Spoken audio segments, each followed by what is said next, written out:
लगातार तीसरी बार मोदी जी के नेतृत्व में भारत की जनता ने स्पष्ट जनादेश दिया और पंडित जवाहरलाल नेहरू जी का वो रिकॉर्ड जिसके ऊपर वो बहुत इतराते थे उसकी बराबरी हो गई। सर्वसम्मति से प्रधानमंत्री के कैंडिडेट बनने वाले मोदी जी और शून्य वोट पाकर प्रधानमंत्री के कैंडिडेट बनने वाले नेहरू जी, वाकई कैसे तुलना हो सकती है।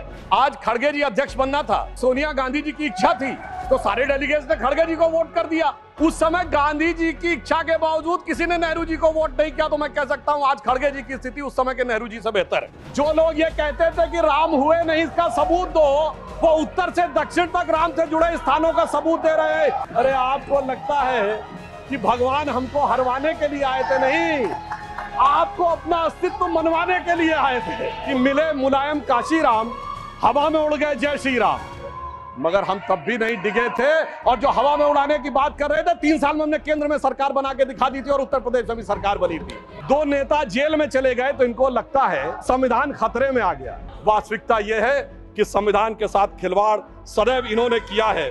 उत्तर प्रदेश में आज समाजवादी पार्टी और कांग्रेस एक साथ आए हैं। जिस वोट बैंक के चक्कर में साथ साथ आए हैं वो एक के लिए बड़ा चिंता का सबब बनने वाला है। इस सदन के सबसे वरिष्ठ सदस्य, वयोवृद्ध नेता, पूर्व प्रधानमंत्री आदरणीय एचडी देवगौड़ा जी ने जो विचार कहे, बड़े दुख का विषय है कि 21 घंटे का समय आवंटित होने के बावजूद, सबसे वरिष्ठ सदस्य के द्वारा यह अनुरोध करने के बावजूद जिस प्रकार का आचरण दिखाया जा रहा है, इससे साफ समझ में आता है सभापति महोदय कि इनका उद्देश्य सवाल का जवाब और जवाब के सवाल में नहीं है, इनका उद्देश्य बवाल में अधिक दिखाई पड़ रहा है।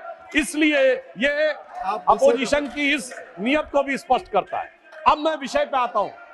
जो मैं बता रहा था कि बिंदु क्रमांक 5 पर राष्ट्रपति महोदया ने कहा कि ये देश के इतिहास में 60 साल के बाद ये पहली बार एक घटना हुई है जब लगातार 3 बार किसी प्रधानमंत्री को स्पष्ट बहुमत प्राप्त किया हो। और जिस समय महामहिम राष्ट्रपति महोदया ने यह शब्द बोला था, हम सबको ध्यान है, सबसे अनेक विपक्षी सदस्यों ने अपनी अपनी सीट पर आवाजें करते हुए इसका प्रतिवाद किया था। संभवतः उनके मन में इस बात के लिए स्वीकार्यता नहीं हो पा रही थी कि यह कैसे हो गया कि लगातार तीसरी बार मोदी जी के नेतृत्व में भारत की जनता ने स्पष्ट जनादेश दिया और पंडित जवाहरलाल नेहरू जी का वो रिकॉर्ड जिसके ऊपर वो बहुत इतराते थे उसकी बराबरी हो गई। मगर हमारे बहुत से विपक्षी सदस्य कहते हैं कि साहब नेहरू जी की बराबरी तो मोदी जी से नहीं हो सकती। तो सभापति महोदय, मैं आपके माध्यम से कहना चाहता हूं कि तीसरी बार मोदी जी चुन के आए हैं और ये मैं भी मानता हूं कि नेहरू जी और मोदी जी में बराबरी नहीं हो सकती। इसलिए तीसरी बार आने पे मैं सिर्फ 3 बिंदु दूंगा जिस पर हम मानते हैं कि नेहरू जी और मोदी जी की बराबरी नहीं हो सकती। नंबर 1, जब मोदी जी इस देश के प्रधानमंत्री के कैंडिडेट चुने जाने थे, सभापति महोदय, मुझे आज तक याद है 13 सितंबर 2013 शाम 6 बजे भाजपा की पार्लियामेंट्री बोर्ड की बैठक होनी थी और मोदी जी स्वयं उसके मेंबर थे, मगर उन्होंने कहा मैं उस बैठक में नहीं आऊंगा जिसमें मेरे बारे में विचार हो रहा हो। यह होता है नैतिकता के आधार के ऊपर निर्णय। उधर पंडित जवाहरलाल नेहरू जब कैबिनेट मिशन प्लान के तहत 26 अप्रैल 1946 को कांग्रेस का नया अध्यक्ष चुना जाना था और उसके लिए कांग्रेस वर्किंग कमेटी की बैठक होनी थी और 20 अप्रैल को मौलाना आजाद को गांधी जी ने लेटर लिखा कि आप अपना नामांकन वापस ले लीजिए और मैं चाहता हूं कि नेहरू जी प्रधानमंत्री बने। परंतु इसके बावजूद उस बैठक के अंदर क्या हुआ इसका रिकॉर्ड आचार्य कृपलानी ने अपनी किताब Gandhi his life and thought, Maulana Azad ने अपनी किताब India wins freedom, Rajmohan Gandhi ने अपनी किताब सरदार पटेल और उस समय के सबसे प्रख्यात पत्रकार दुर्गादास ने अपनी किताब India from Curzon to Nehru and thereafter में लिखा है कि 1 वोट मिला पट्टाभी रमैया को और शायद 1 या 2 वोट मिले आचार्य कृपलानी को, शेष सारे वोट मिले सरदार पटेल को और 0 वोट मिले जवाहरलाल नेहरू जी को। वाकई कैसे तुलना हो सकती है? सर्वसम्मति से प्रधानमंत्री के कैंडिडेट बनने वाले मोदी जी और 0 वोट पाकर प्रधानमंत्री के कैंडिडेट बनने वाले सरदार हमारे नेहरू जी। एक वो नेता जिसको पूरे देश ने नेता माना, एक वो नेता जिसको उसकी पार्टी में किसी ने नेता नहीं माना। इसलिए वाकई तुलना नहीं हो सकती। बल्कि मैं तो कहना चाहूंगा, आज खड़गे जी अध्यक्ष बनना था तो सोनिया गांधी जी की इच्छा थी तो सारे डेलीगेट्स ने खड़गे जी को वोट कर दिया और शशि थरूर जी ने नामांकन वापस कर लिया।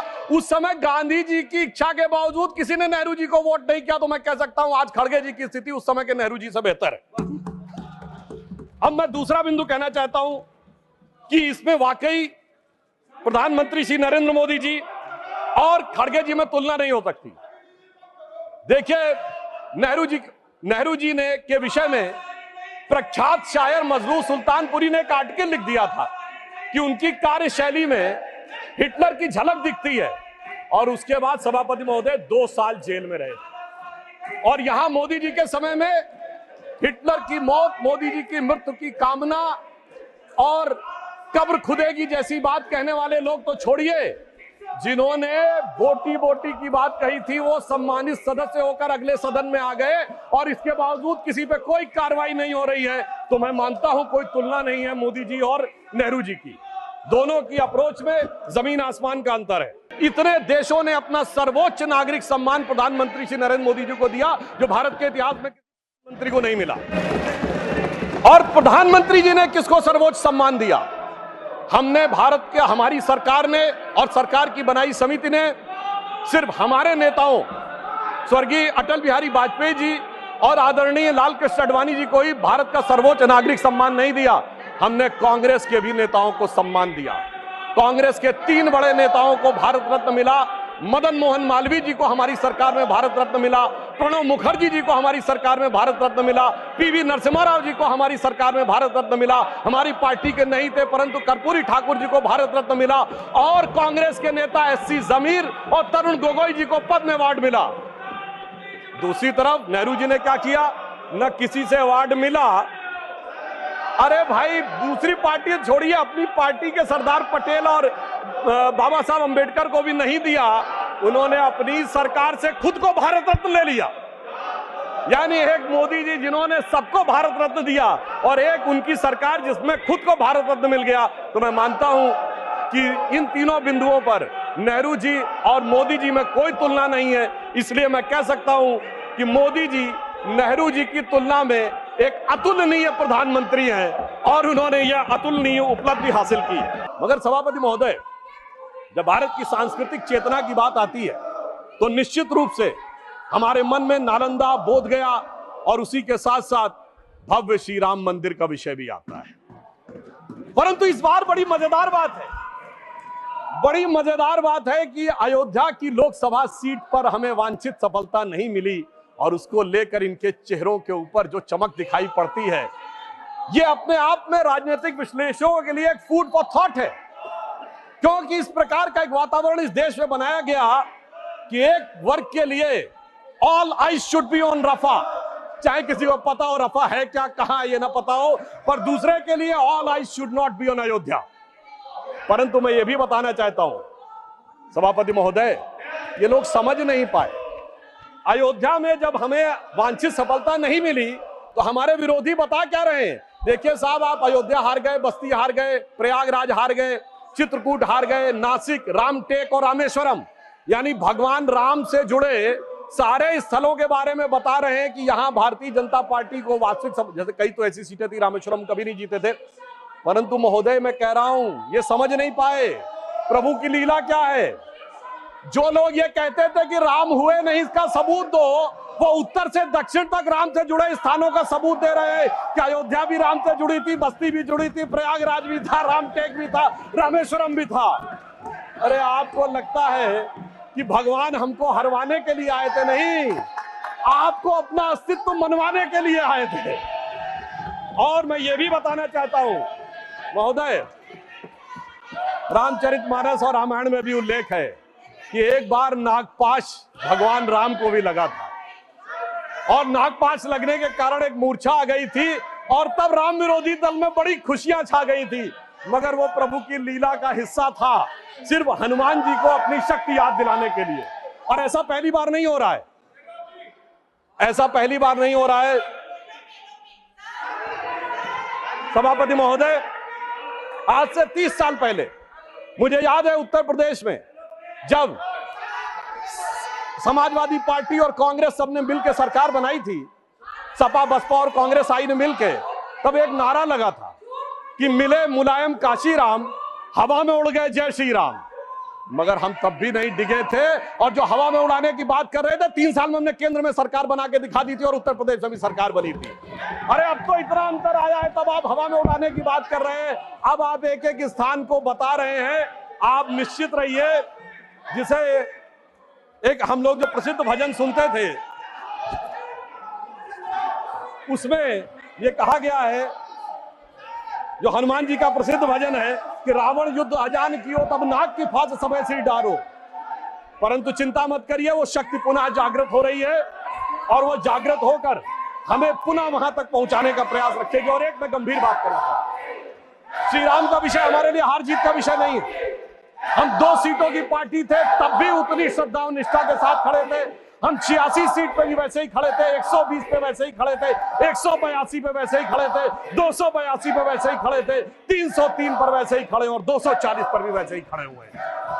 आपके लिए चुनावी हार जीत का विषय होगा, हमारे लिए चुनावी हार जीत का विषय नहीं है।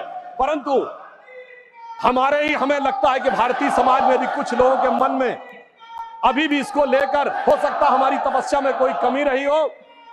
तो मैं ये कहना चाहूंगा भारत के सभी लोगों से, अटल बिहारी वाजपेयी जी की कविता की वह प्रसिद्ध पंक्ति जो उनकी कविता थी, आओ मिलकर दिया जलाएं, तो मैं इसके लिए कहना चाहूंगा कि अभी हमारा यह प्रयास बाकी है। तो एक पंक्ति उनकी मैं कोट करना चाहता हूं, जो आज की परिस्थितियों में बहुत समीचीन लगती है कि आहुति बाकी यज्ञ अधूरा, आहुति बाकी यज्ञ अधूरा, अपनों के विघ्नों ने घेरा, अंतिम जय का वज्र बनाने नवदधीच हड्डियां गलाएं, आओ मिलकर दिया जलाएं। फिर भी मैं सभापति महोदय कहना चाहता हूं, 2 नेता जेल में चले गए तो इनको लगता है कि संविधान खतरे में आ गया और इनको लगता है कि वो न्यायिक कार्रवाई के तहत नहीं गए। तो मैं अपने विरोधियों के सुलभ संज्ञान के लिए याद दिला देना चाहता हूं कि ये क्या 2014 के बाद ही हुआ है।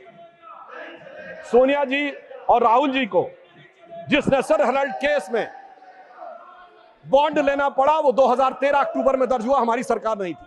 कनिमोझी जी और ए राजा जेल गए 2011 में, हमारी सरकार नहीं थी। सुरेश कलमाड़ी जी जेल गए 2010 में, हमारी सरकार नहीं थी। मधु कौड़ा जी सीएम झारखंड जेल गए 2008 में, हमारी सरकार नहीं थी। शिबू सोरेन 2006 में जेल गए, हमारी सरकार नहीं थी। मुलायम सिंह जी मायावती पे 2006-7 में डिस्प्रोपोर्शनेट का केस हुआ, हमारी सरकार नहीं थी। करुणानिधि 2000 में जेल गए, लालू यादव 1997 में जेल गए, जयललिता 1996 में जेल गई, झारखंड मुक्ति मोर्चा रिश्वत कांड 1994 में हुआ, राजीव गांधी पे आरोप 1987 में लगे, FIR 1990 में हुई। मैं सिर्फ ये बताना चाहता हूँ, 30 साल से देख रहे हैं सभापति महोदय, हम लोग छात्र जीवन से प्रौढ़ावस्था में आ गए, जेल में अंदर बाहर आने जाने का खेल देखते हुए, और अब हमसे कहते हैं कि 2014 के बाद ये है। वास्तविकता ये है कि संविधान के साथ खिलवाड़ सदैव इन्होंने किया है। इसलिए मैं इनके लिए एक लाइन कहना चाहूंगा, उसके बावजूद ये किस ढंग की भाषा और आचरण प्रयोग करते हैं, तो मैं एक लाइन कहना चाहूंगा कि लहजे में बदजुबानी और चेहरे पे नकाब लिए फिरते हैं, जिनके खुद के बही खाते बेहिसाब बिगड़े हैं, वही हमसे सारा हिसाब लिए फिरते हैं। एक बात और कहना चाहता हूं, हमारे विरोधी लोग किस विचार की बात करते हैं, इनके मन में सुनिए, इनके एक बहुत बड़े आइडियोलॉजिकल थिंकर थे जो चुनाव के दौरान क्या बोले कि उत्तर भारतीय यूरोपियों से हैं, तो पश्चिम वाले अरब वालों से जुड़े हैं, तो पूरब वाले चीन वाले से हैं, दक्षिण वाले अफ्रीका वालों से हैं। वैसे सुनिए, वो इस्तीफा दिए थे फिर रीइंस्टेट हो गए, यानी केवल चुनाव के लिए था, वो चेहरे का नकाब उतर गया है। उत्तर प्रदेश में आज समाजवादी पार्टी और कांग्रेस एक साथ आए हैं, तो मैं सिर्फ इतना कहना चाहूंगा कि ये लोग जिस वोट बैंक के चक्कर में साथ साथ आए हैं, वो एक के लिए बड़ा चिंता का सबब बनने वाला है। महोदय, ये कुछ हिंदी फिल्मों की पुरानी स्टोरी की तरह है कि पुराना आशिक लौट के आ रहा है। अगर वो पुराना इश्क जाग गया तो आप ये समझिए कि ये समाजवादी पार्टी के लिए बहुत बड़ी चुनौती होने वाली है, क्योंकि वो कहते हैं, सपा कहती है मेरा कारनामा तो देख, तो कांग्रेस कहती है मैं तेरा आशिक पुराना तो देख, तो उधर एक हैदराबादी हजरत है जो कहते हैं मेरा घराना तो देख, और इस ट्रायंगल से का एक नया स्वरूप इस चुनाव में उभरता हुआ नजर आया है। नीट के विषय में भी एक बात कहना चाहता हूं सभापति महोदय, नीट को लेकर हमारी सरकार पूरी तरह संवेदनशील भी है और सतर्क भी है। हमारे शिक्षा मंत्री जी ने कहा किसी एक भी बच्चे के साथ अन्याय नहीं होने देंगे, मगर मैं इनसे पूछना चाहता हूं, जब एनटीए के चीफ को हटा दिया गया, जांच कॉन्स्टिट्यूट हो गई, मामला सर्वोच्च न्यायालय में विचाराधीन है, तो ये क्या अपने को सर्वोच्च न्यायालय के विजडम से ऊपर समझते हैं? यदि विषय सर्वोच्च न्यायालय में विचाराधीन है तो उससे पहले इस प्रकार का वातावरण बनाना, इसका अर्थ यह हो गया कि यदि न्यायालय उस पर टिप्पणी देने जा रहा है मगर हम उससे पहले उसके ऊपर विवाद करना चाहते हैं।